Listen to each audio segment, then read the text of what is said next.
teman-teman ya, ini ruang debat di TV One. Malam hari ini harusnya berdebat, ya. Tapi saya mendapatkan penyerangan dari kuasa hukumnya Dr. Reza Gledis, ya, melakukan penyerangan terhadap saya. Saya mau dipukul dan ternyata ini orang ini yang pukul saya rahang sebelah kiri, ya. Dia ada di pihak. Kamu datang di sini siapa yang ngundang? Kamu datang di sini siapa yang ngundang? Tadi kan lu pukul gua berani, sekarang Anda ke sini siapa yang ngundang? Tadi saya diajak dokter Andreas. Diajak dokter siapa? Dokter Andreas itu siapa? Dokter Andreas diundang nggak ke sini? Ada undangan resminya nggak? Kurang tahu, Pak. Hah? Dalam surat sudah aku tuangkan tadi. Ya, jadi saya malam ini mendapatkan penyerangan. Saya mendapatkan penyerangan dari kuasa hukumnya Dr. Reza Gledis. Ada yang tahu nggak tadi namanya siapa itu? Ya? Yang mukanya sudah lebih tua dari saya jauh itu. Ya? Yang pasti hal ini akan saya laporkan. Hal ini saya laporkan bahwa pihak mereka menyerang saya, ya, berniat memukul, dan ternyata pukulan itu mendarat di tangan sebelah kanannya Bapak di rahang saya. Ya, saya tahu diri ini bukan ruang tempat bertinju, bukan ring tinju ya. Ini ruang debat, ini di TV One, sehingga saya nggak mau tinju di sini. Ya, saya orang hukum, saya punya hak hukum, saya akan laporkan. Saya akan laporkan tim kuasa hukumnya DRG, ya, yang telah melakukan penyerangan terhadap saya, disaksikan jutaan pemirsa. Awalnya gimana tadi Bang? Awalnya gimana sih Bang? Tapi sampai luka, sampai copot Tadi kukunya. aku yang dicopot tadi kuku aku ini. Bang, emang awalnya seperti apa sih Bang? Awalnya seperti apa Bang tadi Bang? Mana lu? Bang, awalannya seperti apa sih Bang tadi Bang? Lo kesini sama siapa? Panggil orang di sini. Panggil orang di sini. Lo kan nggak diundang. Ya, jadi orang ini tidak diundang. Ya, dia katanya datang sama Dokter Andre, siapa lah? Nggak ada undangan. Kalau saya jelas diundang resmi, bahkan saya datang ke sini dibayar sebagai narasumber. Artinya orang ini bersama tim kuasa hukumnya DRG menyerang saya, ya, menyerang saya loh. Luar biasa. Bang, awalnya gimana sih Bang? Awalnya gimana? Skincare hebat. Bang, awalnya gimana Bang? Hebat. Bang, kronologinya Bang, kronologi. Siapa yang nyamperin Bang? Kita ke Polres. Kronologinya Bang, kronologi gimana? Bang, Polres Jakarta. Bang, kronologinya apa sih Bang? Kronologinya Bang. Nyamperin siapa Bang? Bisa ribut. Bang, yang awal nyamperin siapa Bang? Kenapa bisa sampai ribut Bang? Bang, sedikit bang. Bang, dikit bang. Bang, sedikit. Awalnya seperti apa? Awalnya seperti apa Bang? Jadi yang pasti kami hari ini hadir, ya, datang ke salah satu stasiun televisi swasta, ya, undangan resmi. Jadi ini juga di sini ada Ayu Aulia, ada Barbie Kumalasari, ada Mbak Emma Maroka. Jelas memang kami diundang, ya. Kami datang dengan itikat baik, ya, untuk sama-sama berdebat bicara hukum, ya. Namun demikian, selesai dari perdebatan tadi, ya, saya menghampiri rekan-rekan untuk bersalaman. Namun demikian, tiba-tiba, ya, ada orang tua yang saya tahu, saya kenal karena sering di televisi, teman-teman media juga pasti kenal. Yang saya ketahui orang tersebut adalah kuasa hukum daripada Dr. Reza Gledis. Ya, dia dorong saya, lalu dia memukul saya seperti ini. Nah, saya menghindar. Kebetulan di belakang saya persis ada Ayu, ada Barbie, sehingga Akhirnya keinjak kaki aku karena Sunan menghindar langsung robek semua. lalu dalam keadaan saya berusaha menghindar ke belakang tadi, saya maju lagi, ya, saya pengen tahu dong, ayo kalau mau pukul saya, Anda pengacara, ya, ini sungguh-sungguh tidak mencerminkan dia adalah seorang advokat, seorang pengacara, lebih senior dari saya secara umur, harusnya dia mencontohkan yang baik, yaitu Mas Sunan ngomong kalau dia nggak suka sama saya.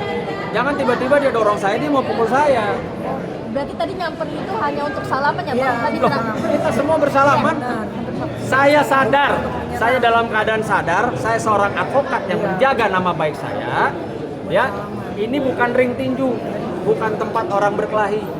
Ini tempatnya para profesional menyampaikan pendapatnya, membela klien masing-masing. Saya di sini jelas berkapasitas diundang, tapi tim yang melakukan penyerangan ternyata tidak ada undangannya. Ya, ini sangat disayangkan. Hanya satu orang itu yang memukul atau ada dua-dua? Yang melakukan penyerangan terhadap saya 2 orang. Siapa aja Satu, tuh, Bang? saya pastikan adalah kuasa hukum ya dari DRG. Ya, yang kedua orang dari Dr. Andreas katanya. Iya, namanya Dokter Andreas. Orangnya Dr. Andreas yang saya yakin tidak berkapasitas dalam hal ini datang ke studio televisi swasta ini.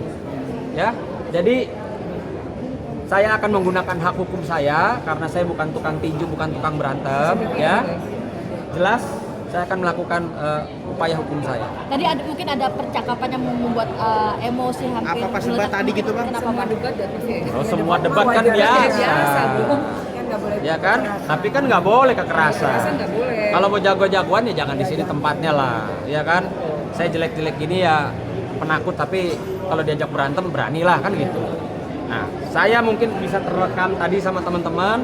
Ketika saya mendapatkan pukulan, ya saya kan juga nggak pulang nangis atau kabur. Saya datengin yang mau mukul. Pak, bapak mau mukul saya kenapa? Atau bapak mukul saya tadi rahang sebelah kiri saya kenapa? Gitu loh. Berarti satu kali pukulan. Satu kali pukulan, ya. Tapi mungkin kalau saya diam tidak melakukan perlawanan, pasti mungkin bisa 2-3 kali. Ya, karena Sunan tadi menghindar. Saya menghindar. Kena Ayu, kena aku, mengakibatkan aku berdarah luka banget. Ya. Karena kencang tadi Sunan hindarnya. Jadi saya sangat menyayangkan ada seorang advokat, saya nggak tahu advokat benar apa enggak, seorang advokat tim kuasa hukum dari DRG, ya, yang saya anggap senior itu melakukan upaya penyerangan terhadap saya. Bang, soal Nikita Bang, ini kan tadi kan di dalam katanya persidangan itu contempt of court gitu. Yang menyatakan contempt of court itu adalah siapa Pak Anus ini, siapa Julianus. Sementara Pak Gayus yang mantan hukum senior, dosen juga, dia menyatakan bukan contempt of court. Artinya di sini sudah menyalahi ya keilmuan. Ya, seorang Julianus menyatakan ini contempt of court. Sementara yang hakim senior ahli di bidangnya menyatakan bukan. Ya, ini saya sangat sayangkan. Artinya sudah overlapping. Ya, menyampaikan sesuatu di luar keilmuannya. Dia bukan hakim. Ya, kalau memang ada contempt of court, saya yakin majelis hakim akan melaporkan. Seperti yang terjadi di Pengadilan Jakarta Utara. Gitu. Ya. Nah, kalau misalkan dia Nikita menolak pakai borgol dan itu Bang, ini seperti apa melihatnya? Ya tadi kan sudah disampaikan juga sama praktisi hukum juga ya, bahwa dalam hal itu tidak ada yang benar maupun tidak ada yang dipersalahkan. Itu situasional yang bisa atau diperbolehkan, bisa dimaklumi. Jadi nggak ada yang salah. Jaksa tidak salah, Nikita juga tidak salah. Artinya tadi Pak Gayus selaku mantan hakim senior sudah menyampaikan bahwa itu adalah situasional. Ya, jadi gini, kalau secara content of court itu kan belum ada undang-undangnya, sehingga melarinya kepada penghinaan. Tapi bahwa itu di dalam pengadilan, di dalam atau luar, ketika terjadi persoalan, itu bisa dilakukan tindakan, artinya laporan ke pihak kepolisian. Karena marwah pengadilan itu hanya dalam ruang sidang, di sekitar pengadilan juga itu bagian daripada penghinaan terhadap pengadilan. Bang, melihat langkah Nikita yang melaporkan ke KPK mungkin seperti apa sih Bang? Ya kalau menurut saya sebagai warga negara sah-sah saja. Tapi di KPK itu undang-undangnya jelas khusus untuk korupsi. Nanti laporan itu akan diverifikasi apakah masuk dalam tindak pidana korupsi atau tidak. Nanti ada surat yang akan kembali ke Propam. Nanti kalau memang itu benar tidak pidana korupsi, udah pasti tindakannya akan dilanjutkan. Tapi kalau tidak akan dikembalikan bahwa ini bukan ranah KPK, ini tidak pidana biasa. Ya. Dan juga kan ada intimidasi kemarin kan dari klien Abang. Justru itu, walaupun ternyata di luar ruang sidang itu juga termasuk ranah penghinaan terhadap pengadilan. Penghinaan terhadap pengadilan. Sehingga memang tadi disampaikan Prof. Kaiswar dipastikan itu adalah pidana. Dipastikan itu bisa dilaporkan. Makanya kami tunggu klien kita, apakah beliau mau kasus dilanjutkan atau tidak. Ada lagi? Oke, ya, terima kasih Bang. Bang Arif.